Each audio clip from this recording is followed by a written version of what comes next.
David and Valentina can hear everything in each other's apartments because of a thin wall. While it annoys them at first, they warm up to each other despite not knowing what the other looks like. Valentina is nervous about transporting her piano safely to her new apartment. Her cousin, Carmen, turns up late because he had a lot of things to do. She asks Valentina to relax because everything is under control, but Valentina freaks out as the pulley randomly stops. Carmen goes to fight with the man operating it. She almost drops the piano while trying to handle the device herself. The man asks Carmen to let him do his work, but she refuses to move from his side till it's safely delivered. Carmen likes this new apartment because it's central and very cheap. It's not as great as where she was staying with her ex-boyfriend, but it's still a steal. Carmen is excited because a man from the agency asked for her number. She also got a job for Valentina. She's supposed to fill in for someone who is sick, but doesn't reveal what exactly the job is. Valentina's audition is in 3 weeks, and she needs to practice all the time. But Carmen reminds her she can't pay her rent without a job. At Sebastian's cafe, Valentina admits she doesn't know how to prepare food. She doesn't have experience waitressing also, but claims to be a quick learner. A man orders a complicated green smoothie that Sebastian seems lost about, but Valentina helps him out because her ex-boyfriend, Oscar, is a health freak, similar to the customer. David asks his cat, Murphy, not to judge him for getting the elliptic integral wrong. His friend, Nacho, comes over and reminds him to open a window at least. He is depressed about how David lives in the apartment alone all the time. David informs him about someone renting the apartment next door. He doesn't think she will last a day because he plans to get rid of her. Nacho thinks she might be nice, but statistics have shown David that all neighbors are horrible. He reminds David that it has been 3 years, and he needs to at least step out of the apartment once, but David doesn't want to go out in the world. He also knows Nacho loves him and will keep stopping by to bring him groceries when he needs. Nacho reminds him that the royalties from the last game he made, Breaking Mind, will end soon. David is confident he'll finish the new project by then. He knows this new game, called the Ultimax, is much better. It looks more complicated and Nacho knows no one can solve it, but David likes a challenge and thinks people will have fun trying it out. He seems sure that the game will sell itself. Nacho leaves for work, but asks David to at least stop talking to the cat. Valentina settles in the apartment and starts singing after brushing her teeth. She hears loud and scary noises and calls Carmen for help. When the noises get worse, she picks up her coat and leaves. Oscar thinks she rushed into living alone and asks her to move back in with him. Valentina only wants to stay for that night and offers to take the couch to make things clear. Oscar insists she should take the bed because he has to be up early for Paris anyway. Valentina claims she has work too, but corrects herself. She insists the piano is her only work because she doesn't want to admit to him that she's waitressing.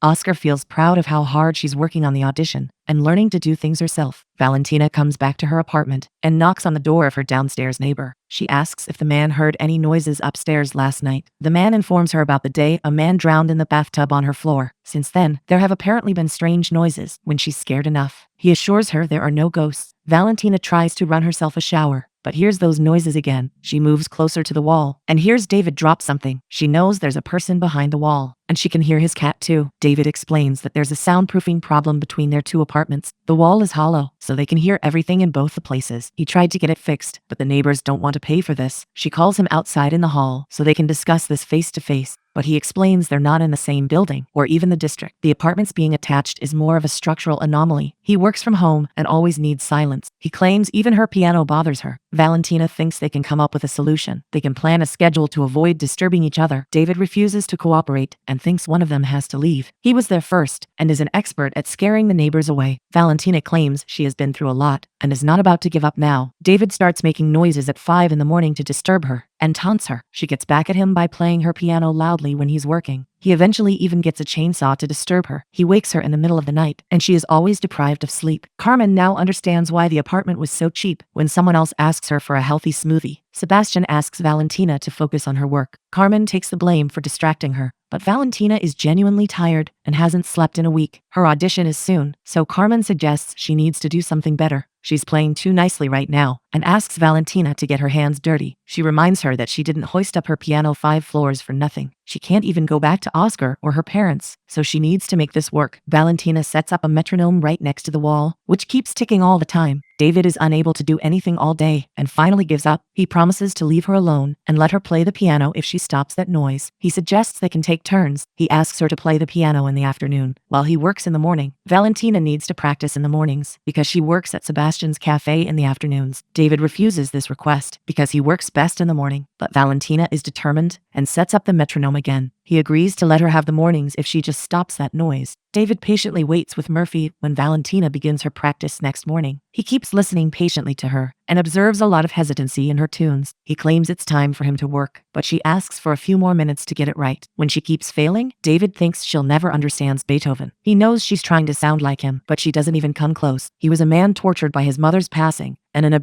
father. He feels the music should sound like the desire of freedom, love, and rage all combined. He claims to be a classical music expert because his dad was a sound engineer in a recording studio. He has spent his childhood listening to classical music and knows what she's playing isn't even close. She gets angry at him, and he feels his ears are bleeding. He knows no one has ever told her the truth. He can tell that her technique is perfect, but she's playing without soul. Since he calls her a robot, she abuses him too. She finally gets the hang of it, and he lets her know that sounded more like Beethoven. When she comes back home, she apologizes to him for how she behaved. David feels bad too and thinks he went too far. Valentina asks what he does all day, so he explains that he designs games. He's currently working on Ultimax, his new invention, which uses effects to confuse the player's perception. He has been working on it for 3 years, but doesn't want to talk about it. He learns that she's preparing for a big audition. If she gets selected, they will train her to perform in concerts. He has heard her singing and knows she has an amazing voice. She used to write songs like that for herself, but doesn't anymore. Oscar told her to focus on just piano because he's an orchestra instructor. She thinks he's a talented musician, and she's glad for his help. David doesn't understand why she can't sing and play the piano. She isn't confident because Oscar has made her feel like she only needs to focus on the piano if she wants to be successful. David admits he doesn't go out much because he's not good with people. He doesn't like the social conventions or smiling at people when he doesn't feel like it. They both agree that talking through the wall like this is much simpler. He asks her to imagine a dinner where you can sit in silence with the other person and just enjoy food and wine. She wonders what he looks like, so he claims he's tall with dark hair, a beard, and blue eyes. He has named his cat Murphy after the best cowboy in the world. He loves westerns and claims he always wears cowboy boots. Valentina starts practicing early morning, but David doesn't mind this time. On her way to work, Valentina thinks a man he comes across could be her neighbor. She gets disappointed to see he's not wearing cowboy boots. Sebastian rants about being forced to keep a trendy name and selling modern items to attract customers. Valentina seems distracted because she finds another man who interests her. Since his description matches with her neighbor and he's wearing cowboy boots, she heads over to take his order. He claims he got a cold last night and prefers things like a simple coffee. Valentina takes this as a sign and seems sure it's him. She learns from Sebastian that he's not a regular. She keeps getting other people's orders wrong because her focus is on the man. She brings him his bill and leaves a note asking him to come over for dinner. Nacho calls David from a different number. He claims his car got towed and it had his wallet and keys. He asks David to bring some money at an address so he can get a taxi to get his car back. David refuses to step outside after 3 years, but Nacho doesn't give him a choice and cuts the call. David nervously steps out of the house and crosses Valentina without knowing it's her. He finds Nacho dressed up well and knows something suspicious is going on. Nacho drags him to the toy store. He makes David meet the head of sales, Gonzalo, and head of development and business management at the store, Mate. David seems clueless, so Gonzalo and Mate explain that they love his breaking mind game. They want to buy the rights to all his toys so they sell more. David thinks they already have their own store for that, but Nacho asks him to be patient and listen. Mate is excited to handle the distribution of his new game, Ultimax. They want to change the name, but David claims he's not interested. He doesn't care about their international distribution. He knows big stores like theirs are responsible for crushing the smaller ones like the one he and Nacho own. Nacho thinks of this as a great opportunity for David's game to reach more children, which is what he has always wanted. But David gets angry when Gonzalo asks him to look at the figures. David thinks no one cares about the children and their intelligence anymore. With their big toy trains, he feels their stores are creating brainless monsters. Everyone starts looking at him as he shouts and claims their store is to blame for the mental alienation of society. He refuses to be a part of that and turn children into zombies. The man from the cafe turns up for the dinner and Valentina pours wine for him. He asks for her name, but she's assuming he wants to eat in silence. He claims he likes silence, but wants to know more about her. He has noticed her piano and claims he plays a guitar in a band. They do country music and invites her for a gig. She starts getting more suspicious when he claims wine doesn't suit him. She knows for sure she got the wrong guy when she hears her neighbor coming in. She apologizes for the confusion and asks him to leave quietly. He claims he can stay silent if she wants, but she guides him outside and locks the door. She asks David if he went out, and he claims it's the first and last time. She admits she has missed his voice. Even he agrees it felt very good to talk to her like that last night. He invites her over for dinner and drinks, but she feels weird after the dinner disaster. He feels bad about assuming something because he's not good at whatever this is. She assures him it's not about him. She thinks what they have seems much better in their respective apartments. There's no pressure like this. and they both get to be alone like they need. They agree to be together in a relationship, but separated by a wall. They both move their beds closer to the wall and start talking to each other all the time. She shares that she's from a small town, and he teaches her how to play the game he invented. They discuss things like their preferences, and how Nacho and Carmen are so close to them. He tells her how he likes his coffee, and she defeats him in Battleship. They have all meals together, and he even shows who Murphy is named after on TV. When Sebastian rants about a guy at the table being too picky, Valentina realizes he's talking about Oscar. She tries to serve others without him noticing her. She even sits on one of the tables when a couple moves away. She claims she's conducting an in-house survey, but Oscar recognizes her voice and calls out to her. She takes off her apron and pretends she's a customer there. When Carmen comes over too, he asks them both to sit with him. He has checked the audition sign-ups, and there are over 200 candidates this time. It's twice from last year, and Valentina seems worried. She tries to hide again when Oscar calls Sebastian for his order. When Carmen gestures to him, he understands Valentina is pretending in front of him, but he taunts her about his waitress taking a break anyway. Carmen claims someone has stolen her wallet, and she needs Oscar to drive her to the police station. She doesn't want Valentina to tag along, so she can apparently focus on her practice. Valentina explains to Sebastian that Oscar discovered her, and she owes him everything. She wanted to be a singer before she met him. She knows she wouldn't have this audition and other opportunities without him. She really wants to have a career as a pianist and is worried about not getting picked. Sebastian jokes about her needing the pianist career because she is a terrible waitress. He doesn't know much about music, but knows people. He can tell she's polite outside, but is a fighter internally. He asks her to believe in herself and go with her gut. When Valentina finishes her set at home, David thinks it's getting better. He asks if she's taking a request and claims even Murphy wants to hear her song. When she tries playing the requested song, she claims she hasn't played it in a while, but she still performs beautifully and with all her heart. The next morning, both of them get ready. David even puts on some cologne. David tries to teach her how to cook lasagna through the wall. He does it expertly, but Valentina can't even chop the vegetables. She has all the proportions wrong and doesn't have milk, but she pretends everything is going great, even if she burns her dish. They invite Nacho and Carmen over and ask them to play along. Nacho is impressed David made an effort with his looks. Carmen is surprised Valentina tried to cook and agrees to pretend that her burnt dish looks great. They both inform them that they met someone and want to introduce them. Nacho and Carmen are confused because they can see empty seats against a wall.